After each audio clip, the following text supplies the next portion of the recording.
దేవుని వాక్యాలు మరి ఆటలు కనుక వినడానికి దేవుని బిడ్డలు కూడా ప్రార్థన చేసుకుంటాడు. యేసుప్రభు అన్నాడు, ఈ చిన్నపిల్లల్లో ఒక్కరు కూడా నాకు ఇష్టం లేదన్నాడు కదా. ఈ చిన్నపిల్లలు ఒక్కరు కూడా నాకు ఇష్టం లేదన్నారు. మీరందరూ దేవునికి సైనికులు వలె ఉండాలంట. మీరందరూ ఎలా ఉండాలి చెప్పండి? దేవునికి సైనికులు వలె ఉండాలి.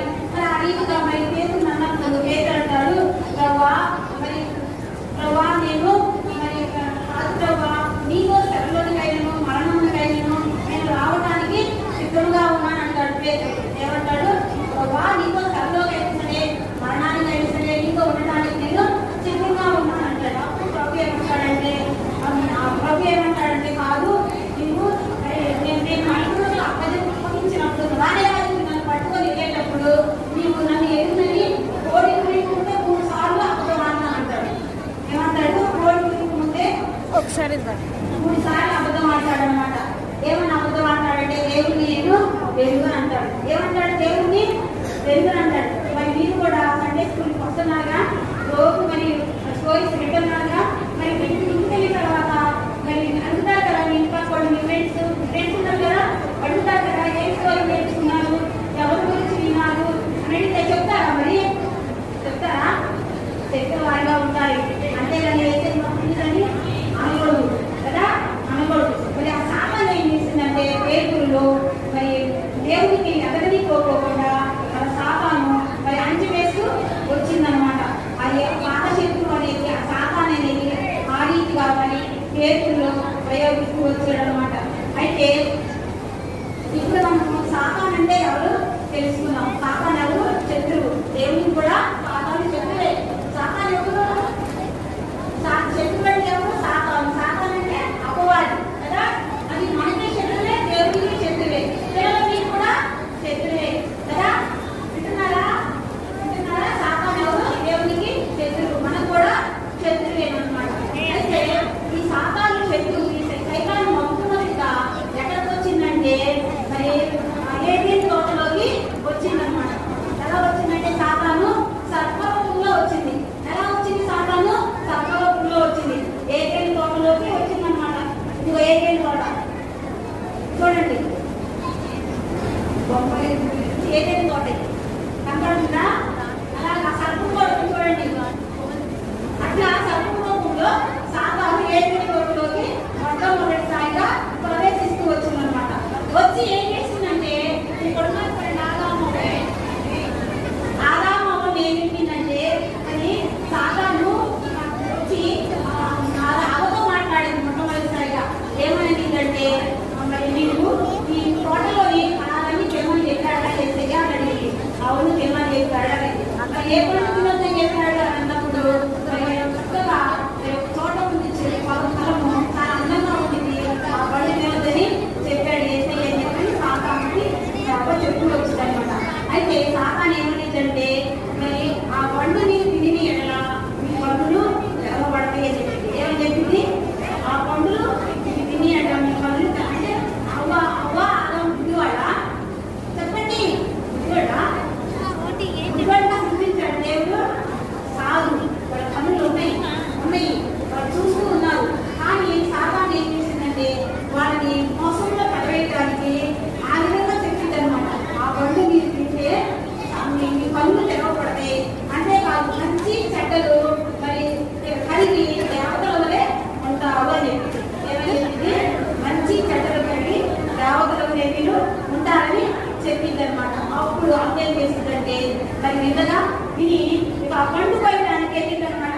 ఆ పండు ఎలా కనపడుతుందో కనపడుతుందా? మీరు కలర్లో కనపడుతుంది కదా. చక్కగా మరి వెళ్ళి ఆ పండు చుట్టూ దగ్గరికి వెళ్ళి అవేం చేసిందంటే అబ్బాయి పనులకి చాలా అందంగా ఉన్నది, మరి ఆహారానికి కూడా ఇది చాలా మంచిగా ఉన్నది, మరి వివేకం కలిగి రమ్యంగా ఉన్నది, మరి పండుని తినాలని మరి అబ్బాయి ప్రేరణ కలిగింది అనమాట. ఆ సాతాను ఆరీగా మరి అవ్వకులు దేవుళ్ళ ఎడగనీకోకుండా మరి ఆ పాపం తలంపుని పెడుతూ వచ్చిందనమాట. పిల్లలు తినాలి చక్కగా. ఏం చేసింది సాతాను? అవుని దేవుడి తల్లిలో ఎడగనీకోకుండా మరి ఆ పండు తినడానికి ఆ సాతాను చెప్పిన మాటలు విని మరి ఆ చుట్టు దగ్గరికి వెళ్ళిందనమాట. వెళ్ళినప్పుడు మరి ఆ పండు కోసుకొని తినిద్దనమాట. తిన్న తర్వాత మరి ఆదాము కూడా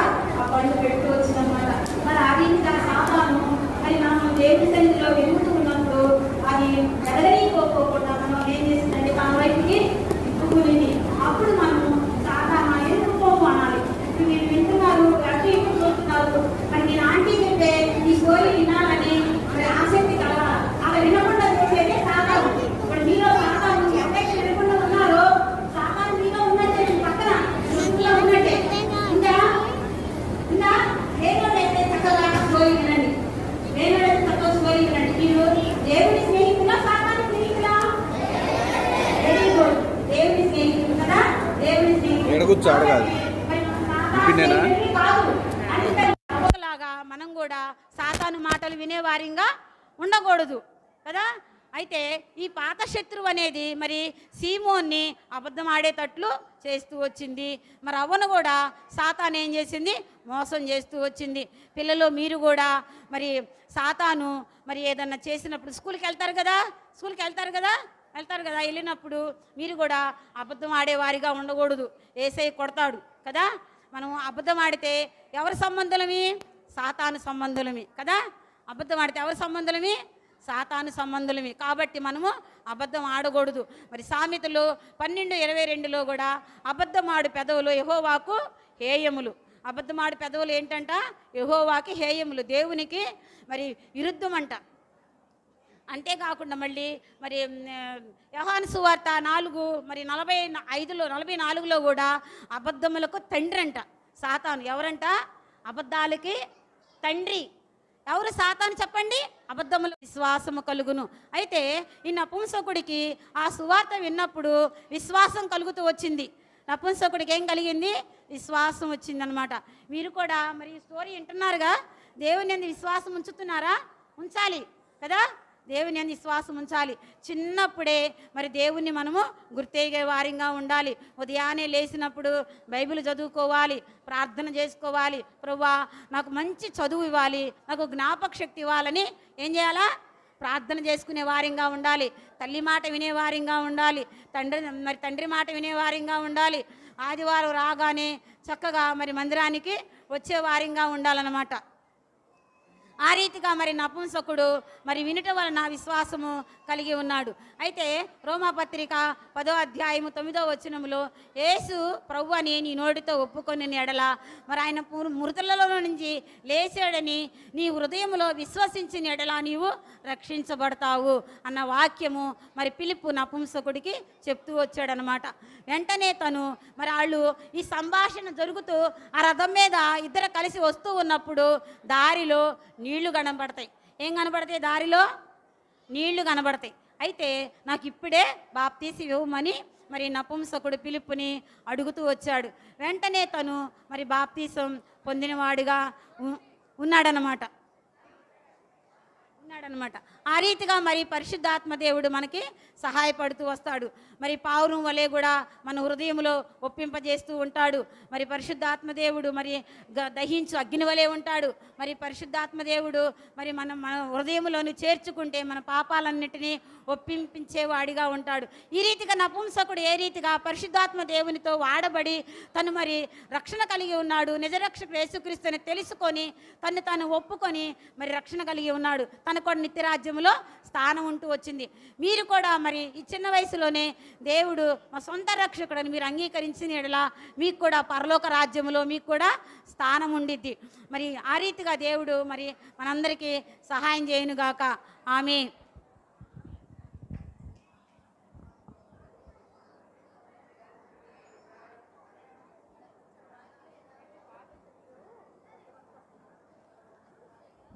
పిల్లలు కంఠస్థ వాక్యం ఇంకోసారి చెప్పండి. యోహాను సువార్త 14:17 ఆయన మీతో నివసించును,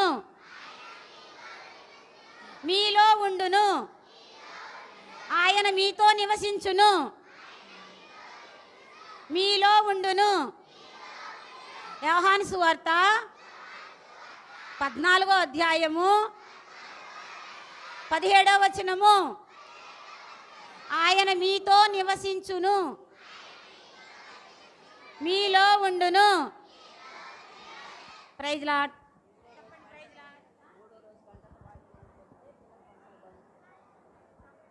వెలుగు చేయని చిన్న హృదయంలో యేసు ప్రభువుని చేర్చుకొని ప్రార్థన చేసుకుంటా ఉండాలి. కళ్ళు మూయండి.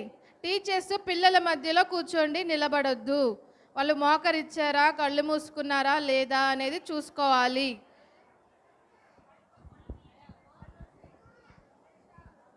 ప్రార్థన ఒక్కరు కూడా కళ్ళు మూయడం లేదు అస్సలు. ప్రార్థన అనగానే ఏం చేయాలి? కళ్ళు మూయాలి. కళ్ళు మూయండి, ప్రార్థన చేసుకుందాం. ప్రేమగల మా తండ్రి, కృపగల దేవ, మీ ఘనమైన శ్రేష్టమైన అమూల్యమైన నామమును బట్టి యొక్క ఉదయకాల సమయంలో మీ అద్వితీయ కుమారుడు, మా రక్షకుడు, విమోచకుడైన ప్రభు అయిన యేసుక్రీస్తు వారి శ్రేష్టమైన నామమున ప్రభా యొక్క 3వ దినమున VBSలో మమ్మల్ని అందరినీ కూడా సజీవ లెక్కలో ఉంచి అయినా మీరు మమ్మల్ని తీసుకుని వచ్చినందుకై మీకు స్తోత్రాలు చెల్లిస్తున్నాం. చెప్పబడినటువంటి మీ మాటలను బట్టి మీకు స్తోత్రాలు.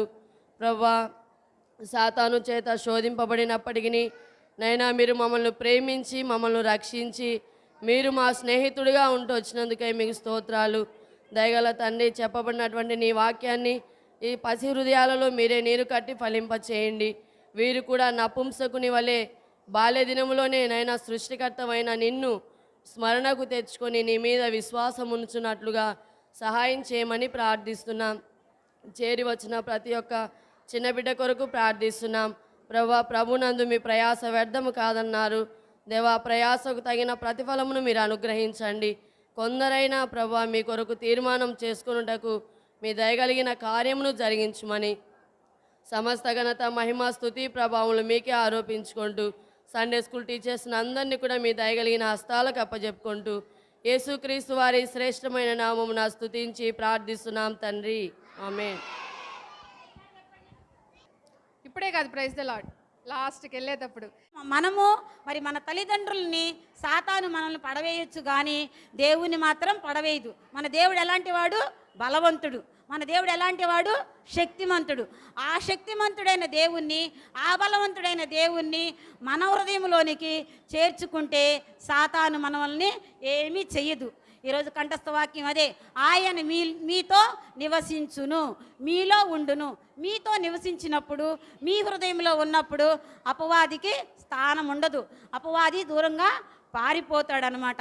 ఇప్పుడు పాత శత్రువు గురించి చెప్పాను, స్టోరీ అయిపోయింది. పాత శత్రువు గురించి పేతురుని ఏం చేసింది? అబద్ధం ఆడేటట్లు చేసింది. అవనేం చేసింది? మోసం చేస్తూ వచ్చింది. మీరు కూడా అబద్ధం ఆడొద్దు, మీరు కూడా మోసపడకూడదు కదా. దేవునిలోనే ఎదిగే వారిగా ఉండాలి, దేవుణ్ణే మరి మన హృదయంలో చేర్చుకునే వారిగా ఉండాలన్నమాట. ఇంకోటి ఏం చెప్పాను? క్రొత్త స్నేహితుడు అని చెప్పాను కదా. ఇంకోటి ఏం చెప్పాను? క్రొత్త స్నేహితుడు. ఈ క్రొత్త స్నేహితుడు ఎవరంటే పరిశుద్ధాత్మ దేవుడు. ఎవరు చెప్పండి? పరిశుద్ధాత్మ దేవుడి క్రొత్త స్నేహితుడు ఎవరంటే పరిశుద్ధాత్మ దేవుడు అనమాట. ఈ పరిశుద్ధాత్మ దేవుడు ఏం చేస్తాడంటే మన హృదయంలోనికి వచ్చినప్పుడు మన పాపాలను ఒప్పింపజేస్తాడు. ఏం చేస్తాడు? మన పాపాలను ఒప్పింపజేస్తాడు. చెప్పాలి, మన పాపాలను ఏం చేస్తాడు? ఒప్పింపజేస్తాడు. ఈ పరిశుద్ధాత్మ దేవుడు మరి త్రిత్వంలో 3వ వ్యక్తిగా ఉన్నాడు. ఈ పరిశుద్ధాత్మ దేవుడు ఎలా ఉన్నాడు? త్రిత్వంలో 3వ వ్యక్తిగా ఉన్నాడనమాట. ఒకటి, మన పాపాలని ఒప్పింపజేస్తాడు. రెండోది, మన పాపాలను మరి మన హృదయంలోనికి రాయికోకుండా మన హృదయాలని తెరవింపజేస్తాడు. మన హృదయాలను ఏం చేస్తాడు? తెరవబడినట్లు వాక్యముతో మనల్ని నింపుతాడనమాట. మూడోది ఏం చేస్తాడంటే పరిశుద్ధాత్మ దేవుడు మనలో నివసించి మనలోని కార్యాలను చేపిస్తూ ఉంటాడు.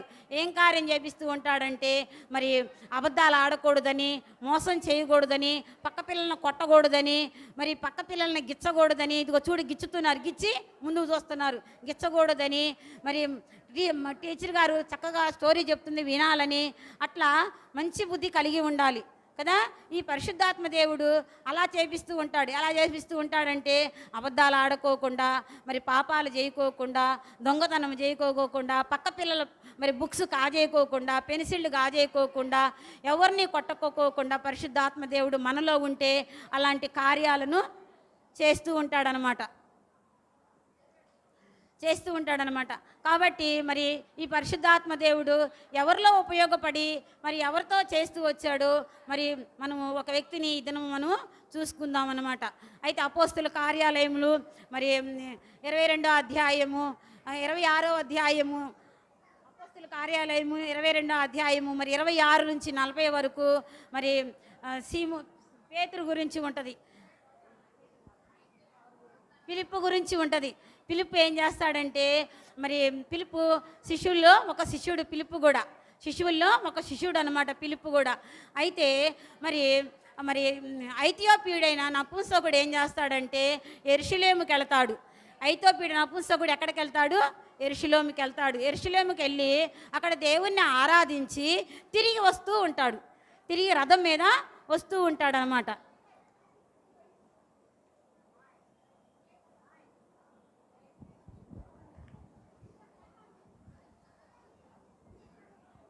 ఇదిగో చూడండి, ఐథియోపియుడైన నపుంసకుడు ఇది కనబడుతుందా?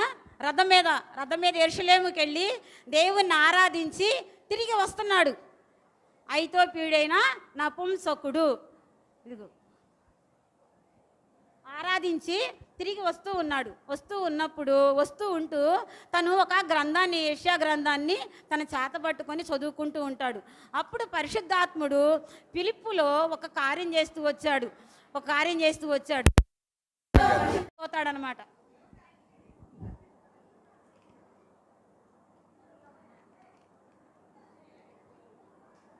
ఇదిగో ఫిలిప్పు చూడండి పరిగెత్తుతున్నాడు. ఆ నపుంసకుడిని కలుసుకోవటానికి పరిశుద్ధాత్మ దేవుడు చెప్పాడుగా మరి నపుంసకుడు మరి రథం మీద వస్తూ ఉన్నాడు, యెషయా గ్రంథాన్ని చదువుతున్నాడు. అతనికి ఏం అర్థం కాదు. నువ్వు పరిగెత్తుకుంటా వెళ్ళి మరి ఆ గ్రంథంలోని వివరణ, ఆ లేఖనాలను నువ్వు వివరించాలి. కాబట్టి అతన్ని నువ్వు కలుసుకోమని పరిశుద్ధాత్మ దేవుడు చెప్తాడనమాట. పరిగెత్తుకుంటా వెళ్తున్నాడు కలుసుకోవటానికి. పరిగెత్తుకుంటా వెళ్ళి కలుసుకున్నప్పుడు అప్పుడు నపుంసకుడిని అడుగుతాడు ఫిలిప్పు, నీవు చదువుచున్న గ్రంథము నువ్వు గ్రహించుచున్నావా? ఏమని అడుగుతాడు? నువ్వు చదువుచున్న గ్రంథాన్ని గ్రహించుచున్నావా అని అడుగుతాడు. అప్పుడు నపుంసకుడు అంటాడు, ఎవరు నాకు త్రోవ చూపించకపోతే నేను ఎలా గ్రహించుకోగలను? ఏమంటాడు? ఎవరు నాకు త్రోవ చూపించకపోతే నేను ఎలా గ్రహించుకోగలను అంటాడు. అందుకని నీవు పైకి రా అంటాడు. ఆ రథం మీద నాతో పాటు కూర్చొని నాకు యెషయా గ్రంథాన్ని వివరించమని చెప్తాడు. ఇదిగో రథం ఎక్కి ఫిలిప్పు మరి నపుంసకుడు పక్కన ఫిలిప్పు కూర్చొని ఉన్నాడు. రథం ఎక్కు, నాతో పాటు కూర్చో, నాకు ఈ యెషయా గ్రంథాన్ని వివరించి చెప్పమని మరి నపుంసకుడు ఫిలిప్పుని అడుగుతాడనమాట. అయితే అడిగినప్పుడు తను చదువుతూ ఉన్నాడు. ఏమని చదువుతూ ఉన్నాడంటే, గొర్రెపిల్ల వదుకు తేబడి ఉన్నది, బొచ్చు కత్తిరించుకొని వాని కింద ఏ రీతిగా తల ఉంచుకొని మౌనంగా ఉంటుందో ఆ రీతిగా ఉందని, మరి భూమి మీద జీవము దొరకదని, మరి తను నోరు తెరవలేదని, మరి దేవుని మార్గము మరి న్యాయ విమర్శలో దీన మనస్కులకు మరి న్యాయము జరగదని చదువుతూ వస్తాడనమాట. అయితే ఏమని అడుగుతాడంటే నపుంసకుడు, ఈ మాటలు తన గురించి చెప్తున్నాడా యెషయా గురించి చెప్తున్నాడా నాకు అర్థం కాలేదు, నువ్వు నాకు వివరంగా చెప్పుము అని అడుగుతాడు. ఆ గ్రంథంలో ఏమనుందంట? యెషయా గ్రంథము 53వ అధ్యాయము తను చదువుకుంటూ వస్తాడనమాట. గొర్రె వదుకు తేబడి ఉన్నది, మరి బొచ్చు కత్తిరించుకొని ఆ యజమాని కింద బొచ్చు కత్తిరించేటప్పుడు ఎలా తల ఉంచుకొని మౌనంగా ఉంటాడు ఆ రీతిగా గొర్రె ఉన్నది, తల ఉంచుకొని ఉన్నది, మౌనంగా ఉన్నది. మరి దీన మనసు కలిగి ఉన్నాడు. మరి న్యాయ విమర్శలో తనకు స్థానం లేదు, భూమి మీద కూడా తనకు జీవము మరి దొరకటలేదు అని చెప్పి అలా ఉన్నది. మరి ఆ గ్రంథాన్ని మరి చదువుతూ వచ్చాను, నీవు నాకు దాన్ని వివరంగా చెప్పమని అడుగుతూ వచ్చాడనమాట. అప్పుడు ఫిలిప్పు మరి దేవుని గురించి చెప్తూ వస్తాడు, సువార్తను ప్రకటిస్తూ వస్తాడనమాట. ఏమని ప్రకటిస్తూ వచ్చాడంటే, మరి యేసు ప్రభువు మరి తండ్రిగా ఉన్నాడని, ఆయన కుమారుడిగా ఈ భూలోకాన్ని కన్యమర్య గర్భమున జన్మిస్తూ వచ్చాడని పిల్లలు వినాలి. యేసు ప్రభు ఎలా వచ్చాడు? కుమారుడిగా ఈ భూలోకాన్ని కన్యమర్య గర్భమున జన్మిస్తూ వచ్చాడు. ఎవరి కోసం వచ్చాడు యేసయ్య? చెప్పాలి. మన కోసం వచ్చాడు కదా, మన పాపముల కోసం, మన పాపాలన్నిటినీ క్షమించటం కోసం యేసయ్య ఈ భూలోకానికి వచ్చాడనమాట.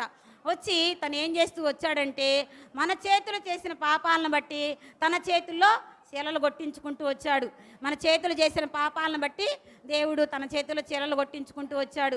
మన కాళ్ళు చేసిన పాపాలను బట్టి తన కాళ్ళల్లో కూడా మేకులు కొట్టించుకుంటూ వచ్చాడు. మరి మన తలంపులు, మన ఆలోచనలు మరి చెడ్డగా ఉండే కాబట్టి తన తలపై ముండ్ల కిరీటం పెట్టించుకుంటూ వచ్చాడు. ఈ సువార్తను కనుక తను మరి చనిపోయి సమాధి చేయబడి 3వ దినమున తిరిగి లేచాడు.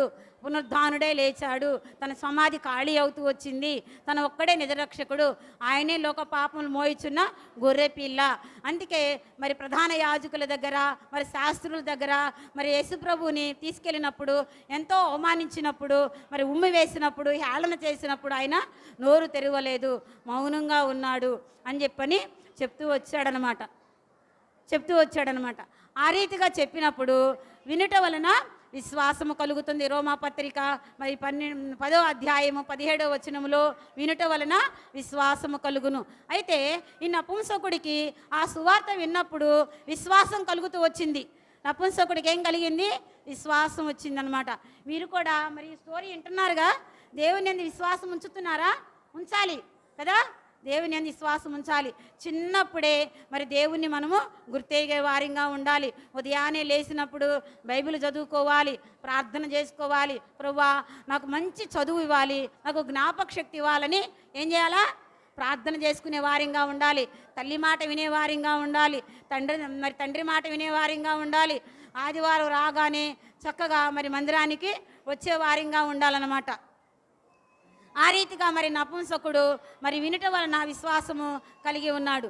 అయితే రోమాపత్రిక 10వ అధ్యాయము 9వ వచనములో యేసు ప్రభువు అని నీ నోటితో ఒప్పుకొని ఎడల మరి ఆయన మృతులలో నుంచి లేచాడని నీ హృదయంలో విశ్వసించిన ఎడల నీవు రక్షించబడతావు అన్న వాక్యము మరి పిలుపు నపుంసకుడికి చెప్తూ వచ్చాడనమాట. వెంటనే తను మరి వాళ్ళు ఈ సంభాషణ జరుగుతూ ఆ రథం మీద ఇద్దరు కలిసి వస్తూ ఉన్నప్పుడు దారిలో నీళ్లు కనబడతాయి. ఏం కనబడతాయి? దారిలో నీళ్లు కనబడతాయి. అయితే నాకు ఇప్పుడే బాప్తీసు ఇవ్వమని మరి నపుంసకుడు పిలుపుని అడుగుతూ వచ్చాడు. వెంటనే తను మరి బాప్తీసం పొందినవాడుగా ఉన్నాడనమాట. ఆ రీతిగా మరి పరిశుద్ధాత్మ దేవుడు మనకి సహాయపడుతూ వస్తాడు.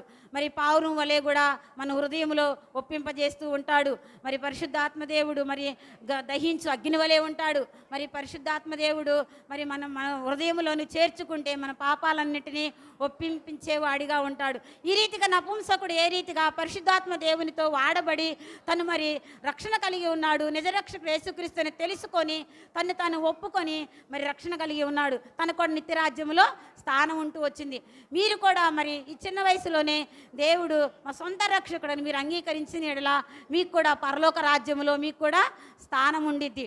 మరి ఆ రీతిగా దేవుడు మరి మనందరికీ సహాయం చేయనుగాక. ఆమేన్.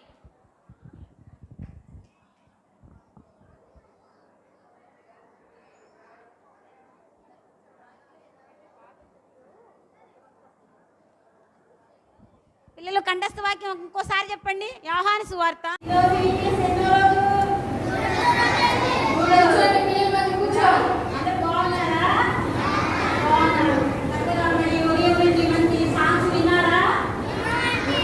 అయితే ఇప్పుడు ఒక స్టోరీ చెప్పుకుందాం మనం కదా. అయితే స్టోరీ వినాలి కదా. స్టోరీ వినాలి కదా. ఎవరి గురించి విన్నారు? చెప్పాలి. ఎవరు చెప్తారు? Very good. దానియేలు యేసుప్రభుకి ఎలా ఉన్నాడంట? బహుప్రియుడిగా ఉన్నాడంట. దానియేలు. అయితే ఈరోజు మరి ఒక స్టోరీ చెప్తాను నీకు. చక్కగా వినండి. కంఠస్థ వాక్యం ఎవరు చెప్తారు? ఎందుకంటే కంఠస్థ వాక్యం చెప్తా. నేను కంఠస్థ వాక్యం చేతులు కట్టుకోవాలి, బైబిల్ పట్టుకోవాలి. బైబిల్ అక్కడే ఉంటే చెప్పు, టైం అయిపోతుంది. చెప్తాడు, గట్టిగా చెప్పాలి.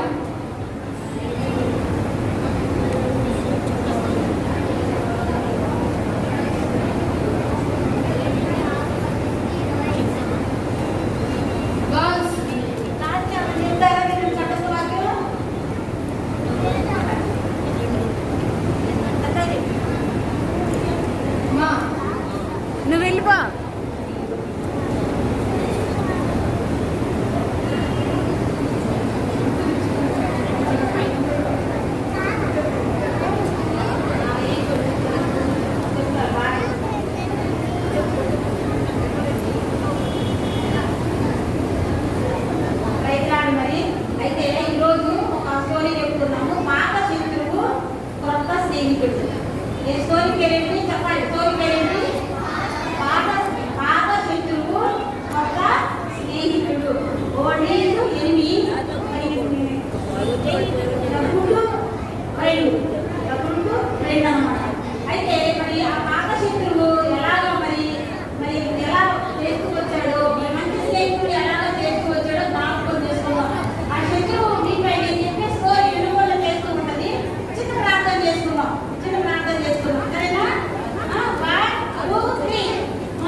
మాట్లాడితే బైబిల్ లేకుండా